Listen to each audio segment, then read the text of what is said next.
La felicidad solo es real cuando es compartida. ¿Quién dijo esto? ¿Suena?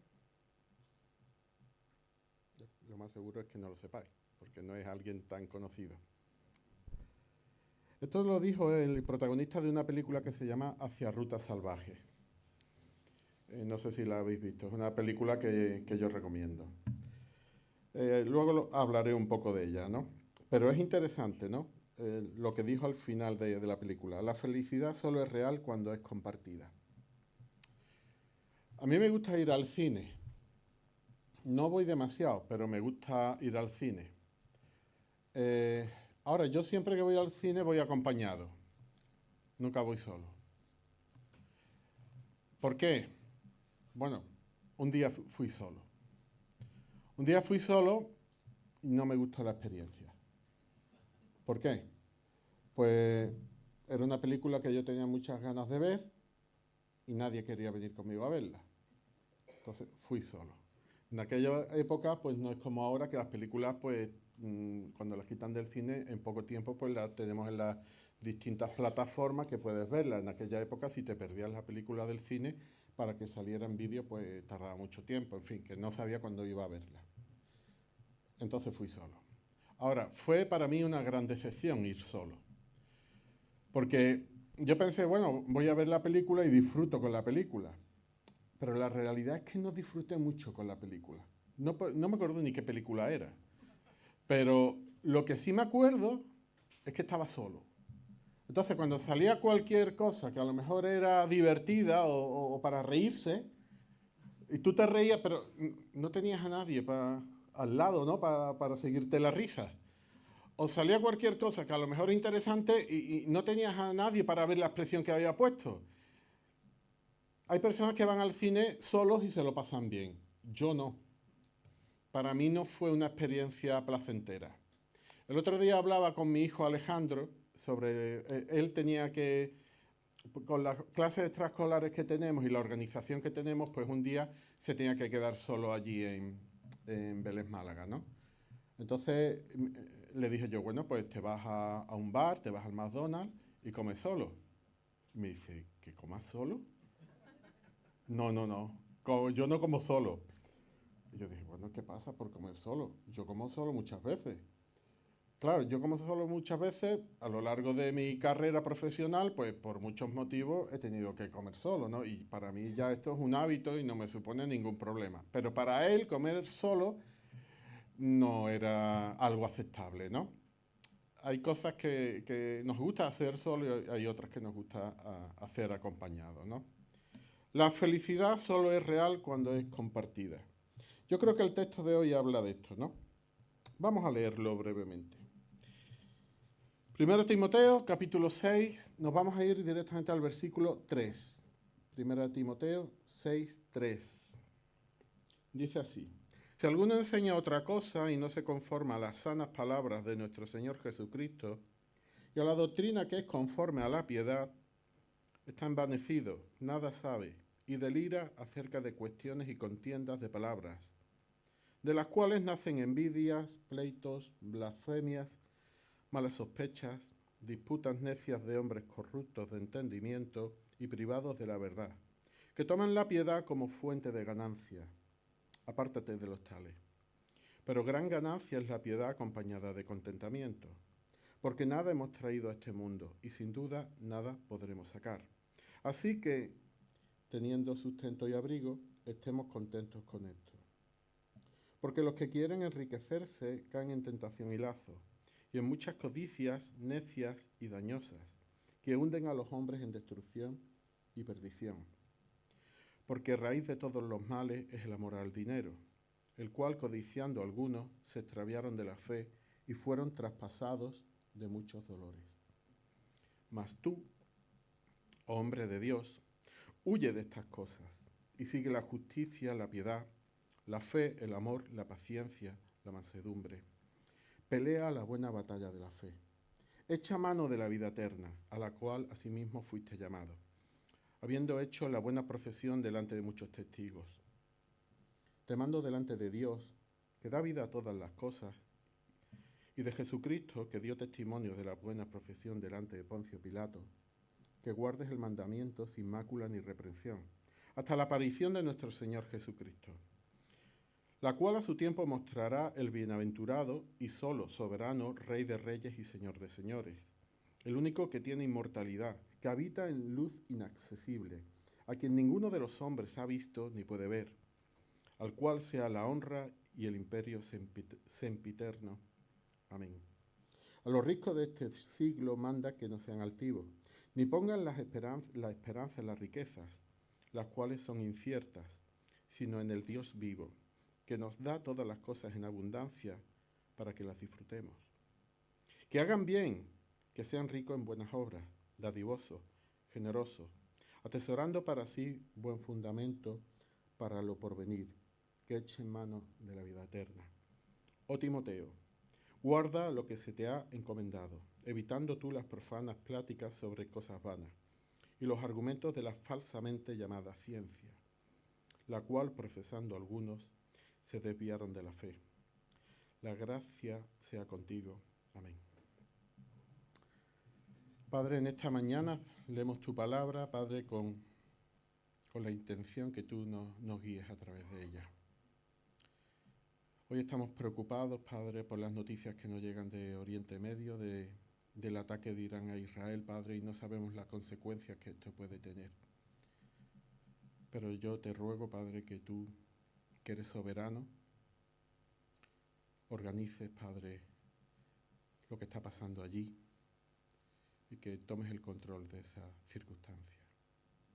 También, Padre, estamos agradecidos por el hijo, Padre, de James y de Caro, por Mark. Te damos las gracias, Padre, porque él ha venido, Padre, porque podemos ver el agradecimiento en las caras de sus padres y porque es una bendición. También estamos contentos por hermanos que vuelven, Padre, como Rafael y Yolimar, que vuelven para estar de nuevo con nosotros. Guíanos en esta mañana, abre los ojos de nuestro entendimiento y ilumínanos con tu verdad. En Cristo Jesús. Amén. Bien, voy a intentar ir al grano porque el texto de hoy es bastante largo y tiene mucho alimento. Demasiado alimento para darlo en tan poco tiempo. Vamos a ver 3 puntos a lo largo de la predicación. El primero es el verdadero propósito. Vamos a hablar de un propósito. Y es interesante porque en cada punto de los que voy a explicar, Pablo va a estructurar cada punto con 2 aspectos. Uno es el falso propósito y otro es el verdadero propósito. El segundo punto sería el verdadero amor. Y vamos a ver dentro del verdadero amor el falso amor y el verdadero amor. Y luego vamos a ver la verdadera felicidad. Y vamos a ver la falsa felicidad y la verdadera felicidad. Así que vamos a empezar sin más preámbulo. Nos vamos al versículo 3, el verdadero propósito. Bien, versículo 3, dice así. Si alguno enseña una doctrina diferente y no se conforma a las sanas palabras de nuestro Señor Jesucristo y a la doctrina que es conforme a la piedad, es decir, existe la posibilidad, tenemos que recordar 1 Timoteo para qué fue escrito. Es una carta de Pablo a Timoteo y simplemente le explica Pablo a Timoteo que era joven y estaba en la iglesia, estaba liderando una iglesia, y le da algunas nociones básicas para cómo organizar la iglesia al Señor, ¿no? Los primeros capítulos pues se muestra los requisitos que deben de tener los obispos, los diáconos, en fin. Entonces le está enseñando cómo organizar la iglesia, ¿no? Entonces lo que le está diciendo es que dentro de la iglesia pues vamos a tener doctrinas. No una doctrina, sino que podemos tener varias doctrinas. Y que puede haber doctrinas diferentes. Pero cuidado, que solamente hay una sana doctrina. Ahora, la doctrina muchas veces tiene muy mala fama. Pensamos la doctrina como algo muy teológico, algo muy teórico, y que en ocasiones es mejor, lo importante es solamente ir a la práctica.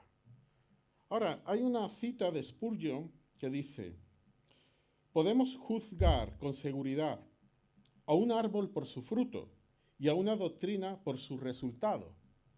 Es decir, todos tenemos una determinada doctrina. La cuestión es qué doctrinas tenemos, ¿no? Yo tengo una bomba de insulina. Mi bomba de insulina está programada para que meta insulina la que yo necesito. Yo, por ejemplo, tengo de particular con respecto a otras personas que yo, de madrugada, se me sube el azúcar, se me sube la glucemia. Entonces mi bomba está programada para que a partir, no sé, de las 3, las 4 de la mañana empiece a meter más insulina de lo que necesitaría posiblemente otra persona. Mi bomba está programada. Nosotros, en cierta forma, también estamos programados. Tenemos una serie de principios en nuestra mente que son, en base a ellos, actuamos, ¿no? Y eso muchas veces, pues, es fácil de ver, ¿no? Yo muchas veces cuando voy a casa de un hermano y algunos de ellos pues tienen alguna pequeña biblioteca y miro los libros que tienen, yo prácticamente viendo los autores más o menos sé por dónde va, ¿no? Sé qué doctrina puede tener. O por ejemplo cuando hablas con alguien y te muestra su opinión sobre un determinado tema, pues tú rápidamente puedes saber más o menos qué opción política puede tener o si es de derecha, de izquierda, en fin. Todos tenemos una doctrina.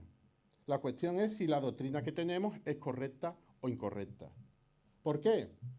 Porque según este versículo hay una doctrina que tiene sanas palabras, palabras saludables, palabras que producen sanidad, que es la doctrina conforme a la piedad, la doctrina conforme al Evangelio. ¿Y qué busca la doctrina conforme al Evangelio? Pues es bastante simple, la doctrina que busca conforme a la piedad es la doctrina que busca la gloria de Dios y la salvación de las personas. Y también que las personas puedan disfrutar de su relación con Dios. Esta sería la doctrina conforme a la piedad. Ahora, cuando leía la piedad, yo decía, bueno, ¿y qué es esto de la piedad? ¿No? La piedad es algo que todos más o menos parece que sabemos lo que es, pero si decimos de definirla, pues no es tan fácil definir lo que significa la piedad. Y es interesante porque este término lo utiliza Pablo en las epístolas pastorales y Pedro también, pero antes de estas epístolas no aparece este término en concreto, no la piedad en castellano, sino este término en el griego.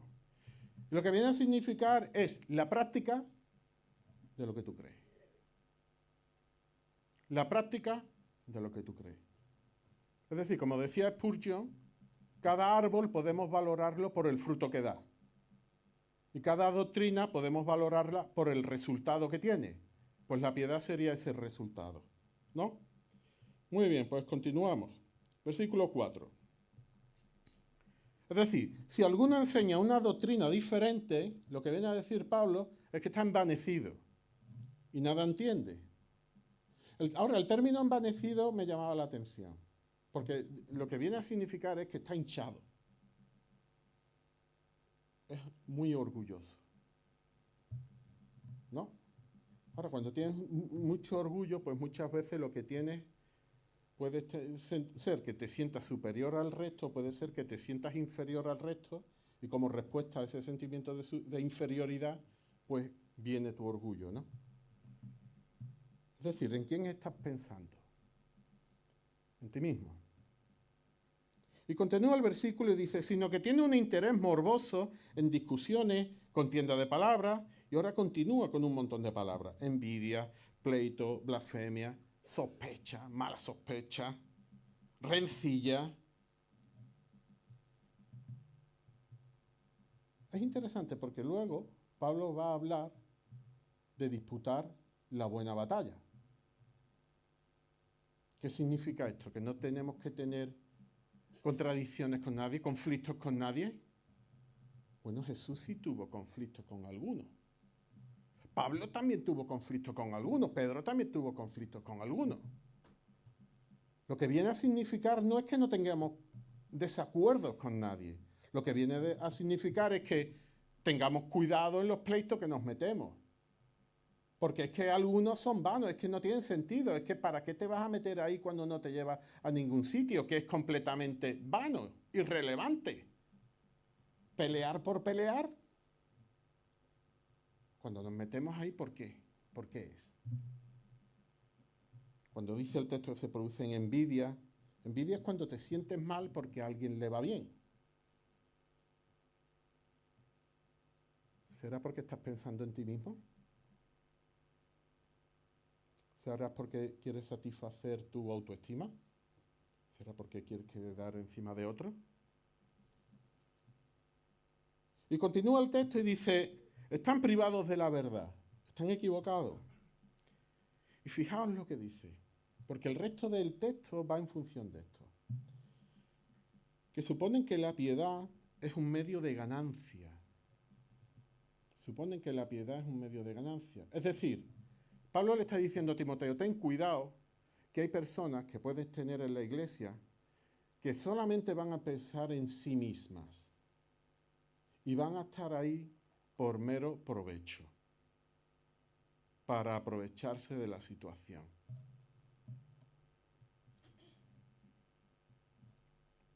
Es decir, el Evangelio para ellos no va a ser un objetivo, no va a ser el propósito. El Evangelio para ellos va a ser un medio. Su objetivo va a ser obtener ganancias.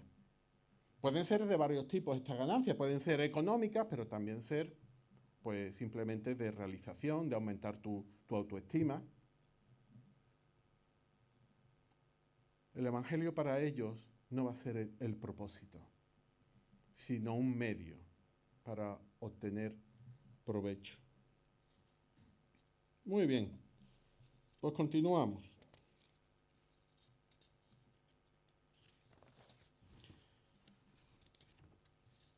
Hasta ahora estamos viendo el falso propósito y ahora empezamos a ver el verdadero propósito. Y dice el versículo 6, pero la piedad, en efecto, es decir, cómo tú actúas con la doctrina que tú tienes, el resultado, tu parte práctica del Evangelio, en efecto, es un medio de gran ganancia. Y esto es algo que me llama la atención, ¿no? Porque parecía que lo anterior era completamente malo. Y Pablo lo que está diciendo es que en realidad es que es así. Pero tiene un requisito, cuando va acompañada de contentamiento. ¿Y cuál es la diferencia? Mamá, pon una gráfica que es un poquito más para adelante.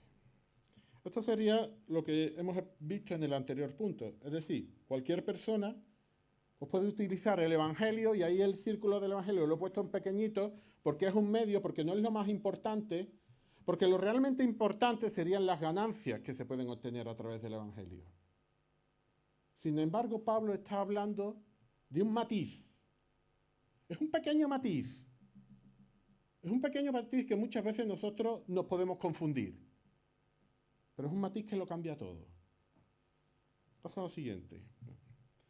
Porque Pablo lo que está hablando es que la persona debe de tener el propósito de su vida en el Evangelio, en la obra de Cristo en la cruz y el acceso al Padre a través de él. Y cuando tú pones el propósito de tu vida en esto, vas a tener ganancia, pero es algo indirecto. No es el propósito de tu vida. Y es interesante, lo primero que tiene es contentamiento. El propósito que se buscaba con el verdadero propósito, lo que se buscaba eran ganancias. Es decir, las ganancias al final lo que nos dan es satisfacción, ser felices, disfrutar. Sin embargo, al final no es así. Porque Pablo lo que nos está diciendo es que el Evangelio con contentamiento sí produce estas ganancias. Hay un pequeño matiz que lo cambia todo. ¿Y por qué? ¿Por qué pasa esto? Y dice el versículo 7, porque nada hemos traído al mundo, así que nada podemos sacar de él.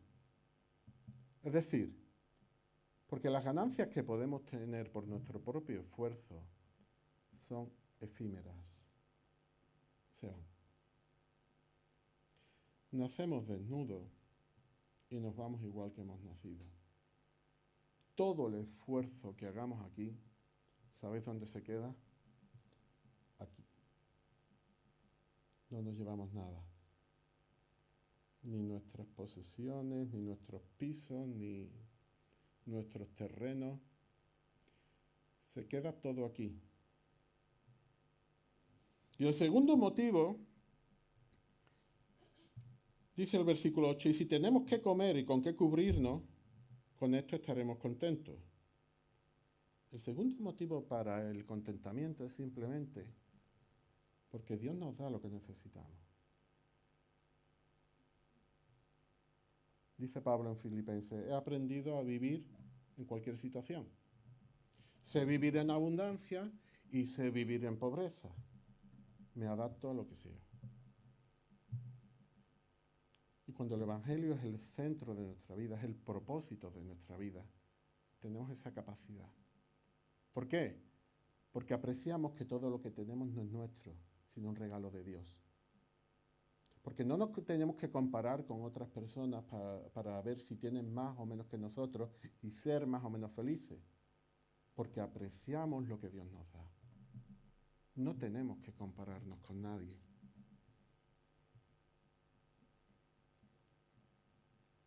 Y es posible que tengamos menos que otros. Y es posible que estemos más satisfechos que otros. ¿Qué es mejor? ¿Tener mucho y vivir insatisfecho? ¿O tener poco y vivir satisfecho? Muy bien, pues terminamos el verdadero propósito. Nos vamos ahora al verdadero amor. Versículo 9. Y Pablo empieza, como he comentado antes, con el falso amor. Pero los que quieren enriquecerse caen en tentación y en lazo y en muchos deseos necios y dañosos. Es decir, hay una trampa, hay un lazo. Un lazo es una cuerda que se le pone a un animal a la salida de la madriguera para que cuando pase le coja el cuello y se muera allí. Es una trampa. Es un deseo necio, dañoso. Y al final es interesante porque puede acabar con la ruina y la perdición. ¿Significa que los ricos se mueren sin dinero? No, no significa eso. Pero pueden morirse en perdición. Pueden.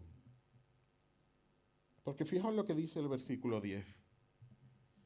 Porque la raíz de todos los males es el amor al dinero. Y esto para mí es interesante. ¿El dinero es malo?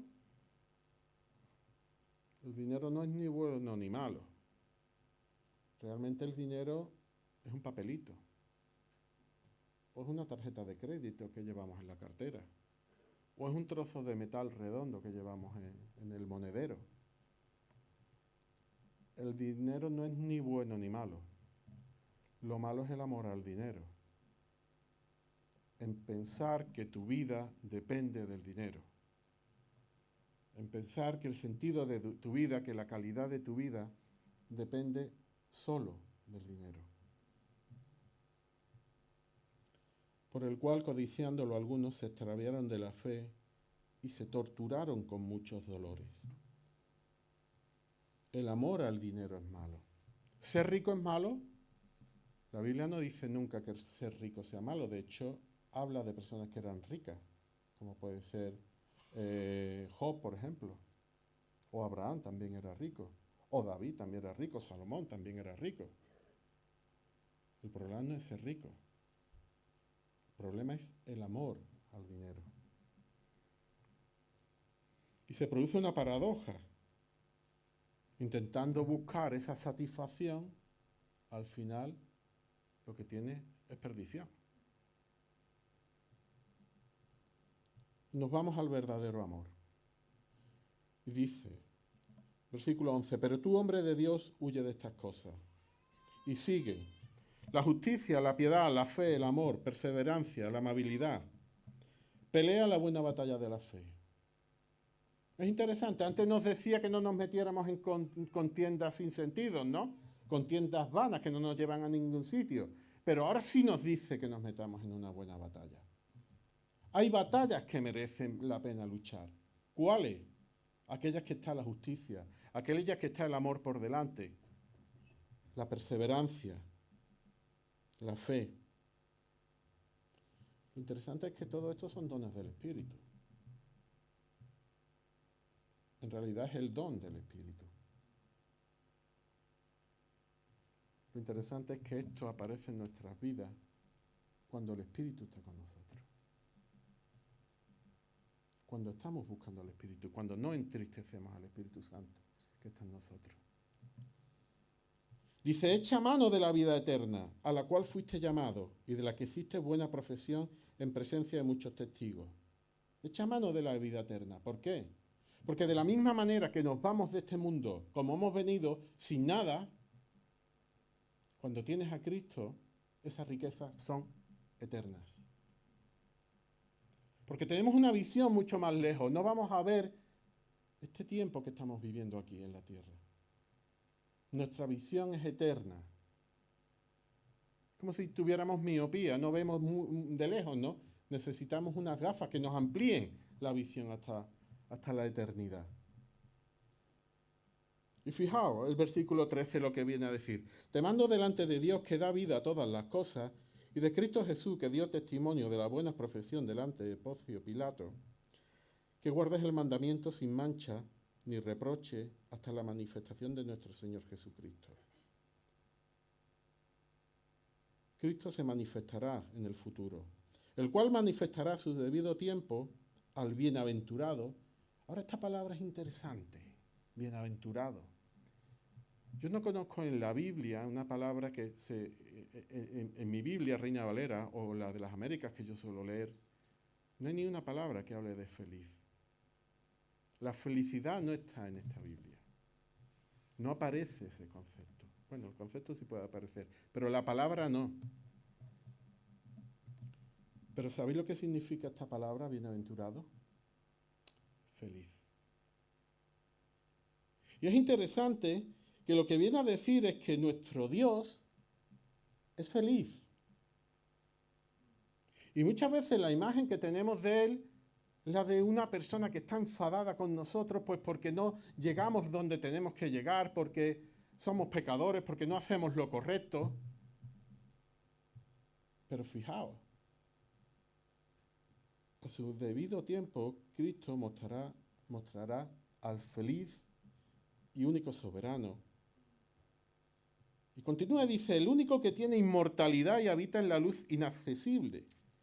Es decir, no podemos acceder a ese Dios feliz. ¿Cómo accedes a ese Dios feliz? No puedes, es inaccesible.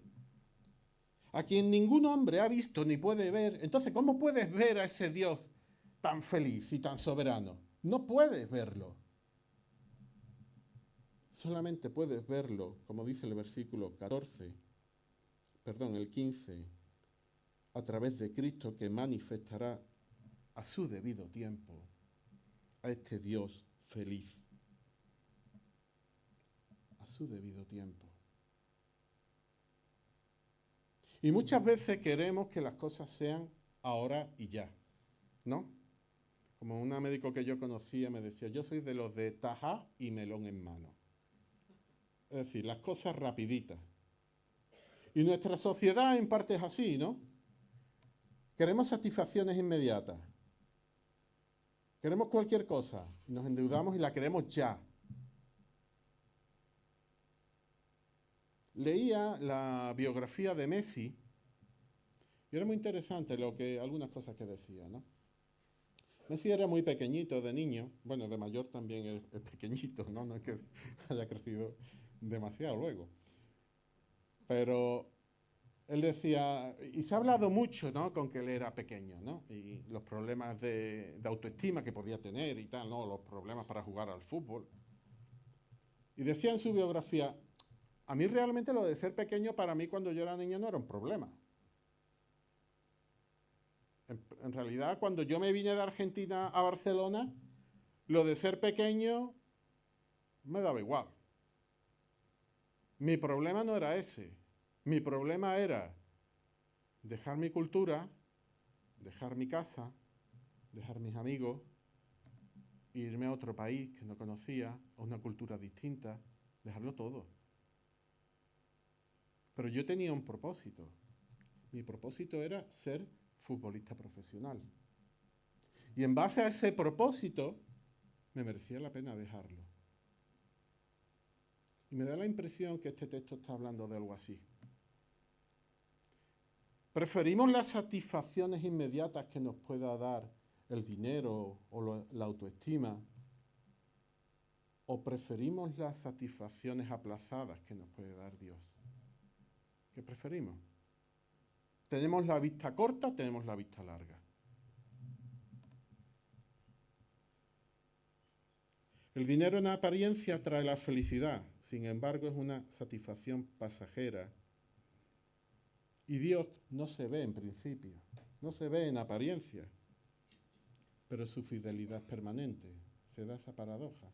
Hay algo que vemos, pero que la felicidad, la satisfacción puede ser pasajera, y hay algo que no vemos, pero la satisfacción es permanente.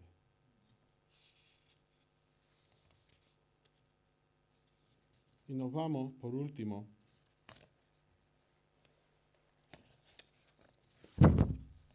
a la verdadera felicidad, versículo 17. A los ricos de este mundo, enseñarles que no sean altaneros, es decir, que no sean arrogantes, que pongan su esperanza en la incertidumbre de la riqueza. Hay un peligro con la riqueza. El primero es el orgullo, la arrogancia, el pensar que tú te has hecho a ti mismo. Está muy de moda lo de hacerse uno a uno mismo, ¿no? Pero la riqueza nos la da Dios. No digo que nosotros no podamos contribuir en algo, pero depende de Él. Si Él no quiere, no vas a tener éxito en nada. No pienses que lo que tienes te lo has ganado tú. Te lo ha dado Dios por su misericordia, por su piedad. Que no sean altaneros ni que pongan la esperanza en el dinero. ¿Por qué? Porque es una incertidumbre. Y fija lo que dice el versículo, al final del versículo 17. Sino que pongan la esperanza en Dios. Porque Él nos da abundantemente todas las cosas. Es interesante. ¿Para qué? ¿Con qué finalidad? Para hacernos rabiar, para que estemos insatisfechos, para que nos comparemos unos con otros si tenemos más, si tenemos menos. Él nos lo da todo para que disfrutemos. La cuestión sería, ¿sabemos apreciarlo? Porque en ocasiones lo que miramos es lo que tienen los otros, más lo que Dios nos da. ¿Sabemos apreciarlo? Dice el versículo 18, enséñales que hagan bien, que sean ricos en buenas obras, generosos y prontos a compartir. Es interesante. Frente a la arrogancia y a la desesperanza del dinero, Dios lo que nos dice es que seamos generosos. Él es generoso. Él es el que nos da las cosas abundantemente. Él es feliz, Él es soberano, todo es suyo, pero todo lo que tiene, parte de lo que tiene, lo comparte con nosotros. Nos da abundantemente. Y de la misma manera que Él nos da abundantemente, Él quiere de la misma forma que nosotros seamos generosos y prontos para compartir.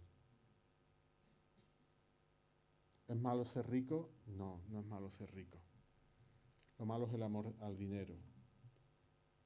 Y si Dios te permite ser rico, posiblemente sea para que puedas compartirlo. Ahora, cuando hablamos de riqueza, muchas veces pensamos en, no sé, en Amancio Ortega, gente así, ¿no?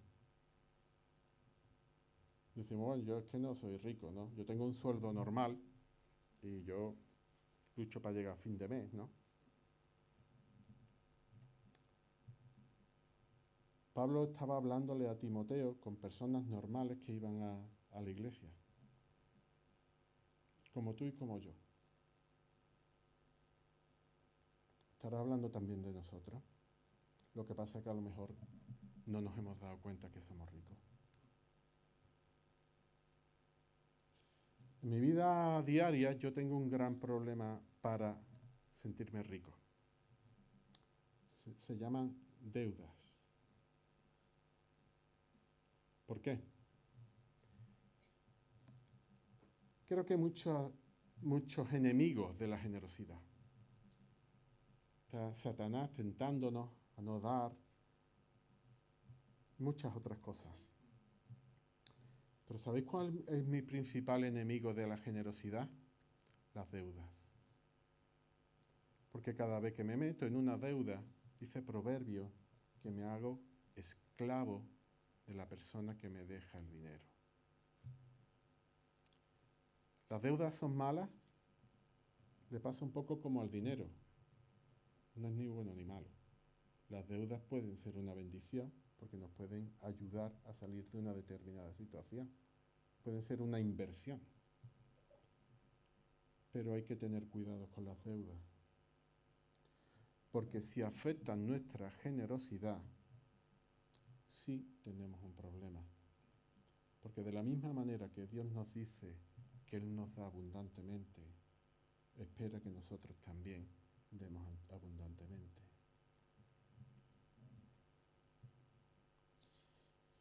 Y lo interesante en el versículo 19 es que acumulamos un tesoro para el futuro. Es decir, se dan muchas paradojas en este texto. Los ricos querían acumular tesoros para cuando se murieran. Y dice el texto que al final no vale para nada, es para otro. Pero lo interesante es que acumulamos un tesoro cuando somos generosos con otros. No sé cómo lo hace Dios, pero eso es lo que dice el texto.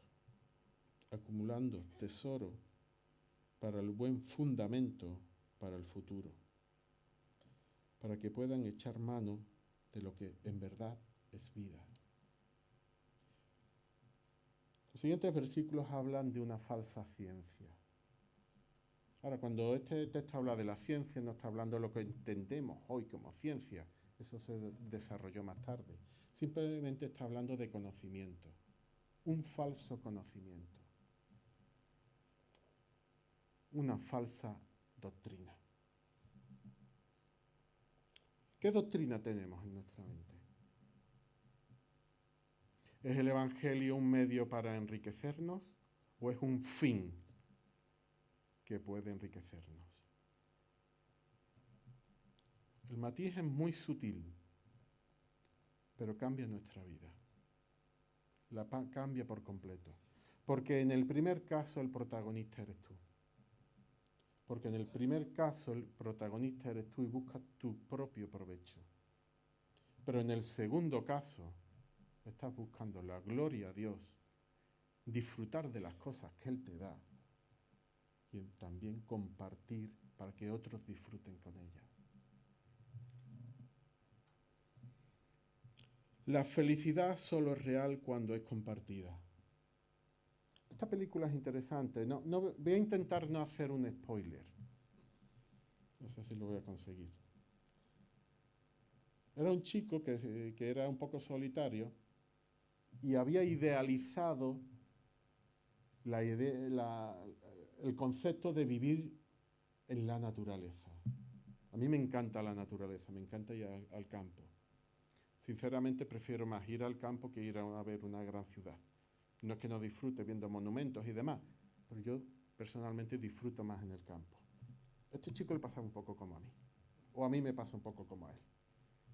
Disfrutaba en la naturaleza y quería vivir en la naturaleza y se fue a vivir a la naturaleza. Y sufrió una gran decepción viviendo en la naturaleza. Y al final se dio cuenta, porque él vivía solo en la naturaleza.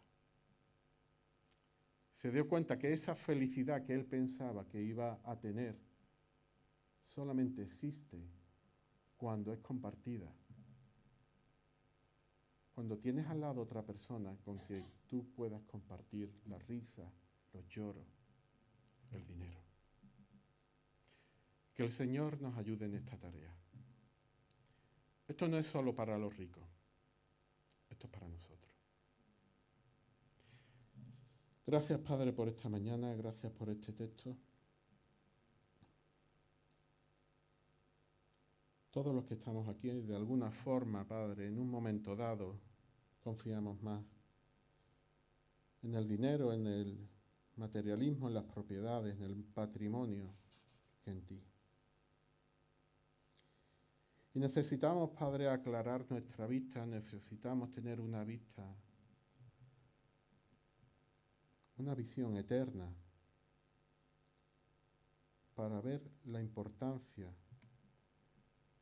para ver la relevancia, Padre, de tenerte a ti. No somos conscientes verdaderamente de quién eres tú, de tu grandeza, de tu soberanía. Y Padre, yo lo único que te ruego es que poco a poco vayas madurando nuestros corazones, Padre, haciéndonos más como era tu Hijo Jesucristo, para que podamos verte mejor. En Cristo Jesús.